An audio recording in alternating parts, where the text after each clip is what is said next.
बारिश शुरू होती है मेरा मन सेवड़ा खाने के लिए मचलने लगता है, और खाने से ज़्यादा बनाने के लिए, क्योंकि मुझे सेवड़ा बनाने में भी बहुत मज़ा आता है। मगर मुझे सिर्फ सेवड़ा बनाना नहीं रहता है, उसके साथ जो भी गंदगी होती है ना, वो भी सफाई करनी होती है। लेकिन जो भी हो, मुझे सेवड़ा बनाने में बहुत मज़ा आता है। इसको रिक्वच भी बोलते हैं, लेकिन मुझे सेवड़ा खाना कहने में ही मज़ा आता है, क्योंकि मैं ट्रेडिशनल हूँ, बहुत ही ज़्यादा ट्रेडिशनल हूँ। और जो मेरी मैटरनल ग्रैंड मदर थी, उनको ये रेसिपी बनानी बहुत अच्छी लगती थी और सबको खिलाना बहुत अच्छा लगता था, इसलिए मुझे भी बहुत अच्छा लगता है। मेरी अम्मी कहती है कि मुझ में बहुत सारी आदतें उन्हीं जैसी हैं। जब मैं बहुत छोटी थी तभी उनका इंतकाल हो गया था, तभी मतलब मैं वो एकदम लास्ट स्टेज पे थी, तब मैं पैदा हुई थी। और मैं बड़ी भी नहीं हुई थी और वो ख़त्म हो गई थी। आई थिंक 1 ईयर कुछ थी तब वो ख़त्म हो गई थी। हाँ, और मुझसे ज़्यादा मेरी बेटी को इसका शौक़ है, खाने का भी और बनाने का भी। तो मुझे इस बात का यकीन है ना कि मेरी बेटी भी मेरी जैसी ही निकलेगी, क्योंकि उसको भी सेवड़ा बनाने में बहुत मज़ा आता है, पत्ते धुलने में। तो पत्ता धुलने में भी मैं उनसे मदद ले लेती हूँ कि मैं पत्ता धुलती रहूँ और आप उसको हाँ, मैं पत्ता धुलती रहूँ और आप उसको सूखे कपड़े से पोंछ दीजिए, जिससे उसे पानी सूखा दीजिए। तो मेरी बेटी इसमें मदद करती है। फिर उनको रैप करने में बहुत मज़ा आता है, दाल को लगा के रैप करने में उनको बहुत मज़ा आता है।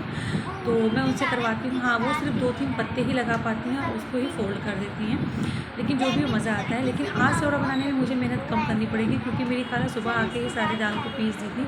मेरी खाला की तबीयत सही रहती तो मेरी पूरी मदद करती हैं। तो खाला ने देखा था रात में कि मैं सेवड़े के पत्ते लेके आई हूँ, तो मतलब अरवी के पत्ते लेके आई हूँ, तो मेरी खाला सुबह ही आ गई थी। उनकी तबीयत ठीक थी तो वो आ गई थी, और फिर खाला आ गई तो वो बॉयल भी कर देंगी। मेरी खाला दाल को मेरे एक्सरसाइज करने से पहले ही आके पीस दी थी। तो मैं खाला से बोली कि खाला अब आप रिलैक्स करो, मैं एक्सरसाइज करके शावर लूँगी और उसके बाद ब्रेकफास्ट तैयार करूँगी, ब्रेकफास्ट कर लूँगी, उसके बाद ही मैं इसको बनाना शुरू करूँगी।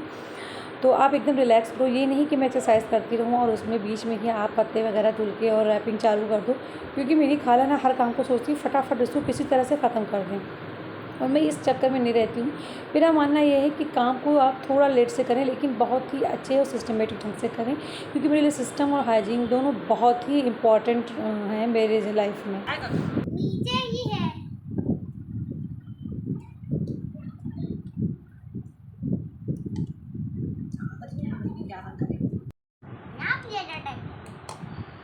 अब आएगा ये सबसे छोटा। ज़्यादा लगाओ, क्या रे पत्ता रखना होता है? 4-5 मैं जानती हूँ कि मेरी शोना दाल के पेस्ट को सही से इसमें लगा नहीं पाएंगी, लेकिन मुझे उनका दिल रखने के लिए मुझे पूरी हेल्प इस काम में लेनी पड़ती है। इससे पहले वाले काम में तो मुझे उनकी हेल्प की ज़रूरत होती है, लेकिन इस वक्त इनके काम की हेल्प की ज़रूरत नहीं होती है। लेकिन मैं क्या करूँ जी, क्योंकि इनका दिल भी तो रखना है, और इसी तरह बच्चे सीखते भी हैं। और अब मैं सारे रैप करके खाला को दे चुकी हूँ, और मेरी खाला बॉयल कर रही हैं।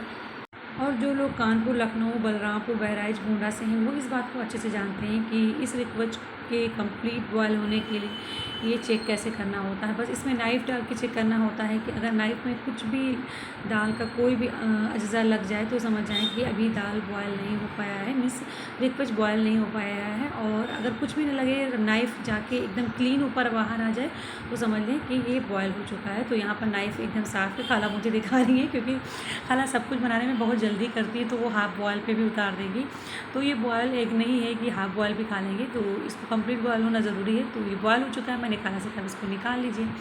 और फिर रात में मेरी मुंबई वाली खाला और मेरी बड़ी वाली कज़िन आ गई। ये मेरी मुंबई वाली खाला की बड़ी वाली लड़की है रुमीज़ा। इससे पहले अमारा थी, अमारा अभी मुंबई चली गई है खालू के पास, क्योंकि खालू को भी खाना बना के देना होता है। और रुमीज़ा यहाँ आ गई है मेरी ये कज़िन मुंबई में क्राइम एडवोकेट है, लेकिन आप इसको देख के कह नहीं सकते कि एडवोकेट है। घर पे तो ये ऐसे रहती है जैसे लगता है कोई इंटर क्लास पास हो, और मॉडेस्ट बिहेवियर है इसका, बहुत ही मॉडेस्ट बिहेवियर है। मैं इसको बहुत प्यार करती हूँ, क्योंकि बचपन में मैंने इसको बहुत खिलाया है, बहुत प्यार के मेरी मीनू, और मैं इसको बहुत प्यार करती थी। छोटी सी थी, मुंबई से आती थी, बिल्कुल डॉल की तरह थी, और मेरी खाला इसको ऐसे कपड़े भी पहनाती थी, एकदम ही डॉल लगती थी।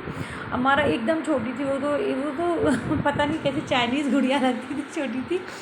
और रुमीज़ा के बारे में ये कहना था कि जब मैं 12 साल की थी तब ये पैदा हुई थी। तो उस वक्त खाला इसको फ़र्स्ट टाइम मुंबई से लेके आई थी, मुंबई में ही पैदा हुई है, और हम लोग इसको बहुत प्यार करते थे। बड़ी प्यारी सी थी, एकदम डॉल थी। और फिर अमारा पैदा हुई, अमारा भी बहुत प्यारी लगती थी, छोटी डॉल थी।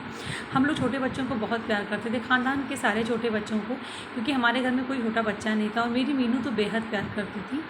और जब रुमीज़ा 5 साल तक या 6 साल तक यहाँ आती थी, तो मेरी मीनू और मैं इसको बहुत प्यार करते थे। मीनू इसको अपने साथ घुमाने भी ले तो इससे एक अजब सा ही लगाव है। और इसका जो मॉडेस्ट बिहेवियर है ना, ये ज़्यादा ही अपनी तरफ अट्रैक्ट करता है मुझे। मॉडेस्ट और रिस्पॉन्सिबल बिहेवियर है, क्योंकि अगर ये हीटर से सेकती है, मीन्स ठंडी में, अभी की बात नहीं कर रही हूँ, तो ये जब रूम से बाहर निकलेगी तो हीटर को ऑफ़ करके उसको अपनी जगह रख के, अगर घर में एंट्री करेगी तो लास्ट में घर का डोर बंद करके अंदर आएगी। तो इसका ये रिस्पॉन्सिबल बिहेवियर मुझे बहुत अच्छा लगता है, क्योंकि मेरे लिए रिस्पॉन्सिबिलिटी भी बहुत बड़ी चीज़ है और सिस्टम और हाइजीन भी बहुत बड़ी चीज़ है। हाँ, और बात आई सेवड़े की, तो मेरी खाला को भी बहुत ज़्यादा सेवड़ा पसंद आया और मेरी कज़िन को भी पसंद आया। और उसके बाद खाला के लिए मैंने चावल बनाई और खाला को मैंने कहा, खाला कढ़ी चावल भी खा के जाएँ, इसको आप बताएं कैसा बना है। तो खाला को कढ़ी भी बहुत पसंद आई। और खाला है, जब तक मैं खाला से अपने किसी खाने का सही से तारीफ़ ना करवा लूँ, मुझे सुकून नहीं मिलता है।